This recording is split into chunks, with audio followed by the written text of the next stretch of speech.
Welcome back to day 6, 7, whatever of the all-wheel drive swap series on a 2G DSM. Yesterday we got the all-wheel drive fuel tank on and all the front-wheel drive bits taken off. So today, the next step is going to be to install the rear subframe. And nothing else to say, but let's get at her.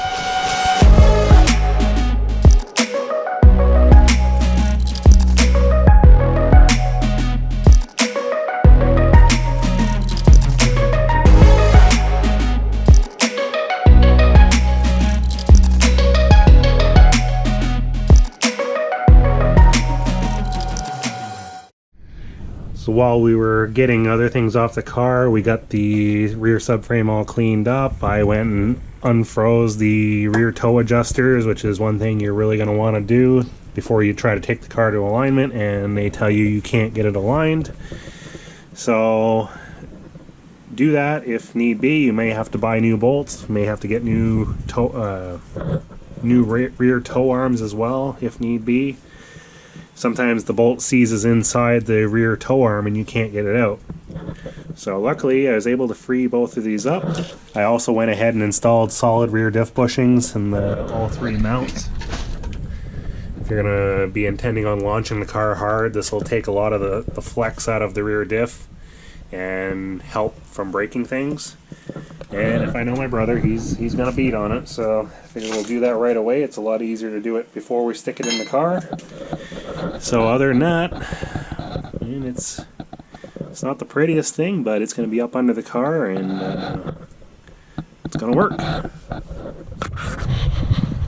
So in order to get the rear subframe mounted up, the first thing we got to do is get the rest of these plastics out of here. So I took off all the plastics on the rear section of the car, because we're going to need to drill holes to drop our front subframe bolts in, and cut the holes in the back portion just like we did on the removal of the bolts from the donor shell.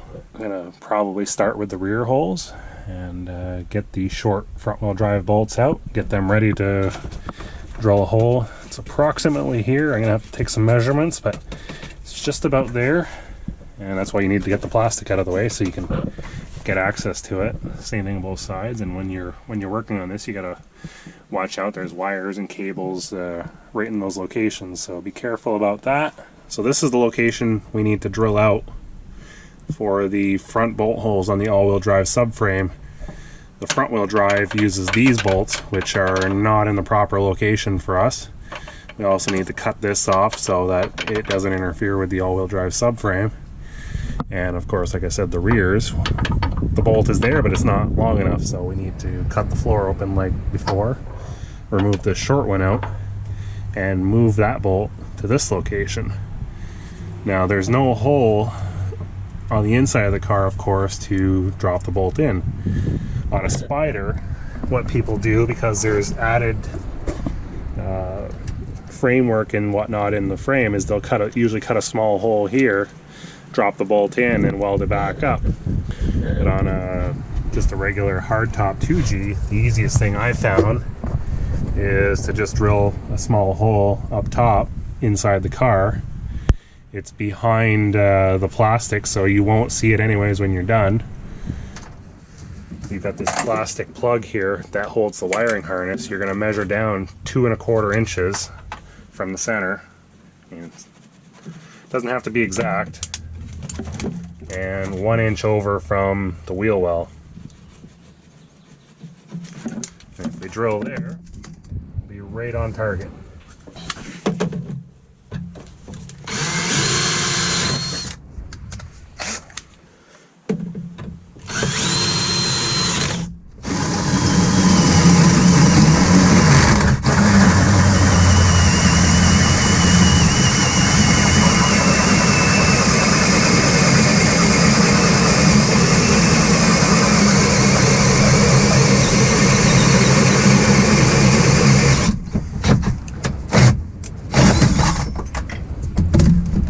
Go.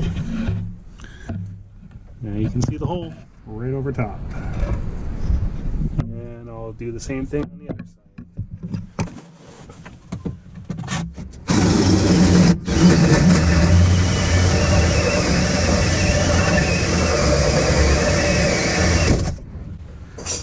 go. Now we can drop in the shorter bolts once we get them out. And now we'll cut out the rear ones so we can remove the short bolts and install the long ones.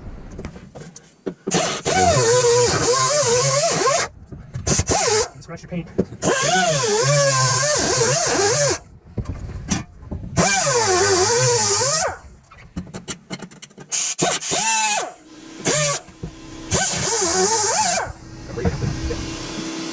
Pull back down after? There we go. I'll leave it there. Get the bolts in. I could have actually gone back a little bit further.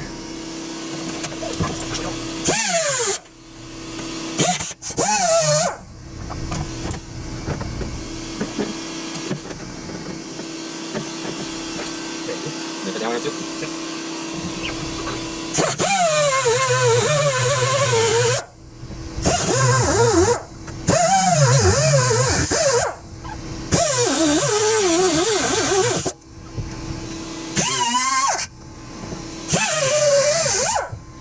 See if I can just have it fold back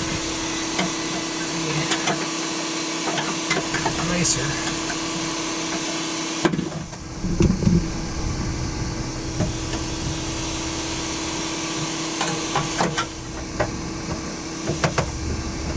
Fold that piece back down after. Hold it right in place. There we go. Another piece. Go. Get the long one out. Here's the short one out. Here's our long one. Drop that back in place. Fold this back over. Oh, okay, let's get right there. It's right there.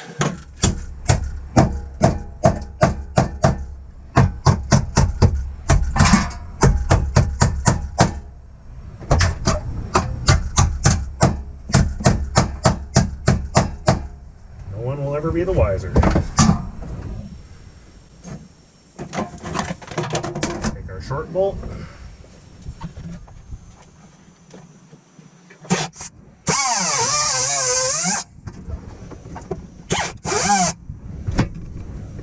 Well, he's down the side of the rope.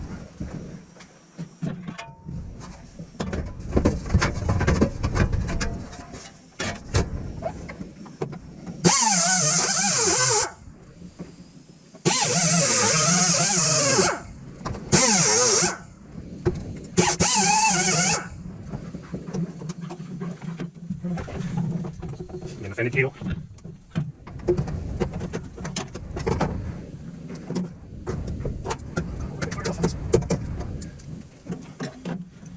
This is sticking like a little further. The sound good. It just burst off. That's what I did. I thought it felt like something small.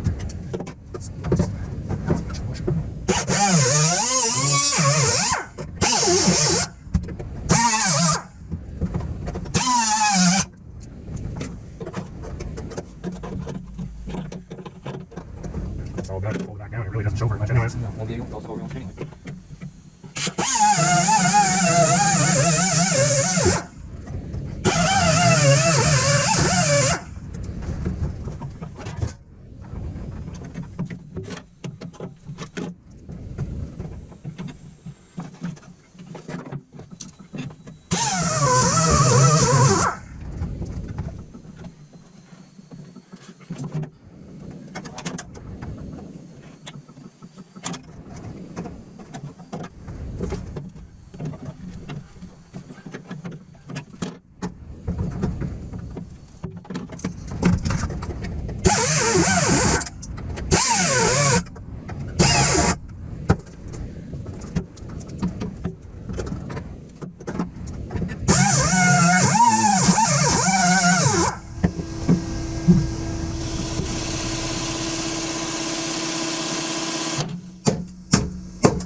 There we go. Both rear bolts are changed. This side's a little better looking than the other one, but trying to do everything with your left hand doesn't work out so well. So now we'll go in, drop the shorter bolts in the front holes that we created earlier. So I'm ready to drop the bolts that we just removed from the back down into the front holes here. And what I ended up doing is I took 2 nuts and just welded them to the top of these bolts, so that way we'll be able to get a socket down there and have a way to hold them from spinning. And I think with a magnet, wherever I put it, should be able to drop this right down in there. One in. And the other one should go right down in. And I found the piece that I cut out. Bolts in. Alright, let's get that subframe on. Okay, so we got our long bolt in the back, and we got our shorter bolts in the front.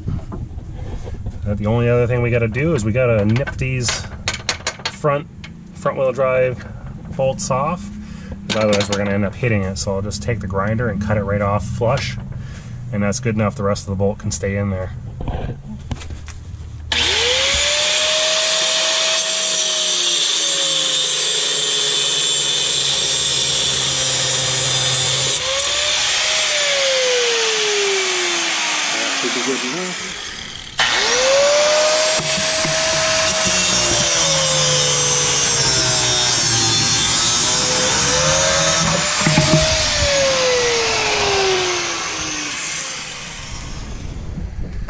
So we drag the subframe out here, get it up underneath the car, and make sure you've got your bushings, all 4 of them. There's 2 bottoms, 2 tops on each side, and then get it lined up and slide it up through the bolt holes and bolt it up. Okay, so we'll start jacking it up.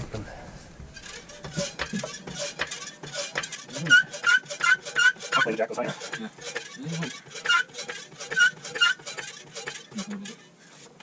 Move the cables. I'm gonna roll the cables.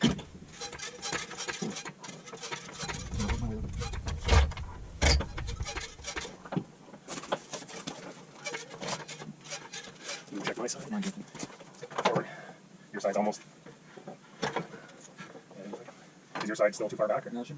I don't have it. You got the whole weight. It's gonna come up quite a bit more. Yeah. That's fine. You can drop it in afterwards.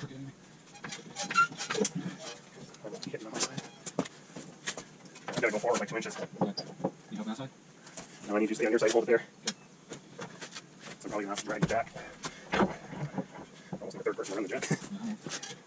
Unless the jack goes back, or the subframe goes back as you lift. Yeah. I need to push the jack forward.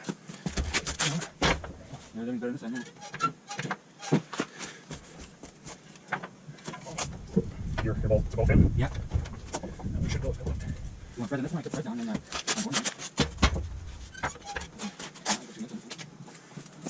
Okay, are they through enough to get the front one? Is not the back one. Get one in here? What's that? Get one there? No, they're in the rack somewhere. I gotta go down a little bit. I might go down just a hair. Okay. Okay, jack. Okay, jack up. These are in. More? Yep, keep going. Keep going. My side pushing down. It's just leveling out probably. Okay, it's like the back gets right down. Down. My back went in. Me too. So, is it threaded on a little bit? I can't throw it on. Not a little bit yet. Good. It should. There it is. Well, I should be able to move the jack forward a little bit. I can see the bolt sticking out of mine. Yeah, I can thread it, right? Yep, it'll pull itself in later. Yeah, good. So that ways to go up. It's in. Get it snug up in there. You on it? It's gonna pull it. Do the other side just to get it snugged up. Ready? Yeah.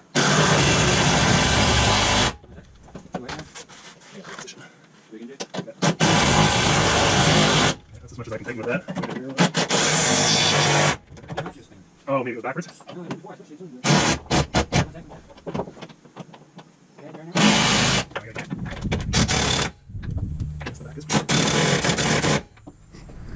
can't remember why or if I dealt with this before, but the front bolts seem to be just a hair too long and I'm running out of threads before they tighten up fully. So what I did is on the driver's side I just added 3 flat washers to this side, and that worked.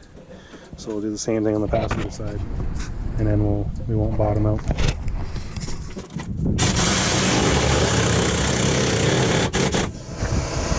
Torque to spec, 6-legged Dodges.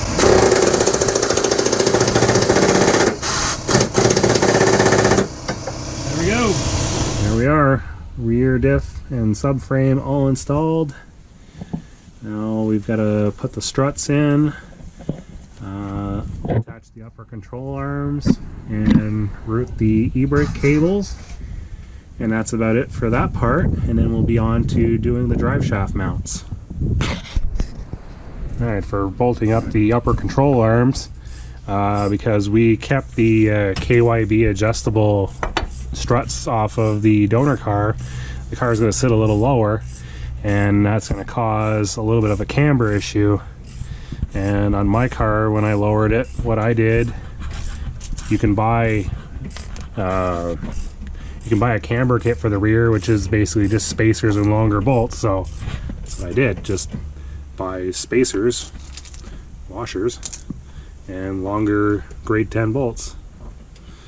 So you don't want to put cheap grade 5 or whatever bolts there. So I still actually have these from when I lowered my car like 10 years ago.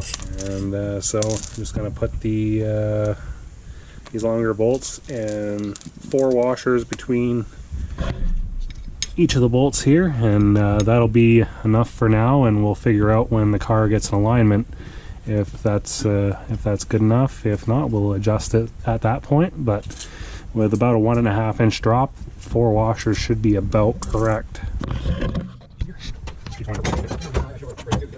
don't know. The calipers? Yeah. No, because we're going to powder them anyways. They're roughly the same thing, honestly. Well, if you're ordering for the pads, maybe. Well, no, you don't need the pads. How much are they? 15? $60 bucks. Do you have to have a core with it? Oh. If they're already done. Yeah. Yeah. If you don't mind paying for it. Stay wise. I didn't know they even had them already powdered. And we'll just have to do brackets.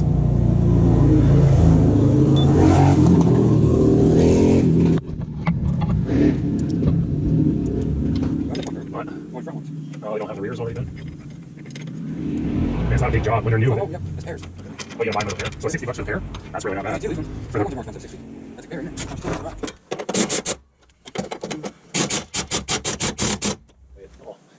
You must have an account. Saves everything. So there must be 2 different orders, because one's from FedEx, the other's from the DHL. Yeah, from different locations. So how does it? No, it's only $20 more. I'll give myself much more. It's done. $42, struts on. So our diff is all in. We got the brake cables all put in. A lot of the mounts for the brake cable on the driver's side were rusted from the other car, so we stole a couple from the front wheel drive and tapped a couple holes. And on the driver's side, they were actually, or passenger side rather, they were still in pretty good condition, so they lined up and worked. So next thing to do is put the drive shaft mounts on. Okay, so next on our list, things to do is install the rear carrier bearing bracket. So I went ahead and cleaned off all the area that's going to be welded. Basically, it just lines up with this body panel here, fits right in there nicely, and then just weld up everywhere the spot weld cutter, I don't know if I can speak English, cutter cut out holes here. Just basically fill them in with weld, and you'll be all set to go. This will be right in the right spot, and after that we'll work on the front one. Also, a little PSA for everybody: before you go and weld your drive shaft bracket on, make sure the carpet is out of the way and you've got another person standing around watching, because right where you're going to weld is right where the seam sealer is. And if you've ever seen seam sealer burn, it burns like crazy. And there's been more than one DSM that's been lost because of this. You'll get that seam sealer on fire and you won't even know it. And then you've got a hell of a mess on your hand, or no car at the worst case scenario. So carpet back and another person standing by with a fire extinguisher or a hose. That is an absolute must. It's not optional. The rear drive shaft carrier bearing mount is all welded on. I've welded in all the spot weld holes, and that takes care of that one. I'll clean it up and hit it with a little bit of paint, keep it from rusting, and then on to the front one. So initially I was gonna do the front mount the way that I did the rear one, grinding or cutting all the spot welds and welding it in. I thought for shits and giggles I'm going to try something different. I was wondering if there was a way to drop the bolts in from the top side, and yes there is. So what I did, because the mount that's already on the front wheel drive shell is there, but it just lacks the studs. So what I did is I went from the bottom, drilled a pilot hole up through that hole, and figured out where it came out, which is right underneath the shifter bushing and just off to the side of the shifter bushing. Took my 1-inch hole saw and drilled down through, and with a magnet you're able to drop the bolts in from the top side. And on the passenger side, it's right there, just in the seat support. So it's a little trickier to drill the hole there, but with a 1-inch hole saw I went in straight on the side like that. Got the hole drilled and then was able to fish the bolt in a washer down through there. And underneath the car, yeah, it'll focus. There we go. There's our 2 bolts. So now we're all set to bolt on the drive shaft. Alright, finished bolting up the drive shaft. The bolt method we used up front worked out great. And the rear mount is bolted up. Threw some paint on it where it was welded. The drive shaft's bolted up to the rear diff, and I just finished putting some fresh Redline heavy shockproof in it. So we've got fresh drivetrain fluid, and everything is bolted up solidly. So as far as the rear goes, besides an exhaust, we're complete. Now we'll switch to the front of the car doing the transmission, and also we're going to be doing a motor swap as well. So there we go, she's on the ground. All the rear end components for the all-wheel drive swap are done. So now it'll just be everything left in the front. Sitting nice and low in the back with these lowering springs. Looking much better. So until next time, when we start working on the motor and pulling the transmission out, we'll see you next time. Right? We'll see you next time. Don't you ever say anything? This is what you get for cheap help. Bye.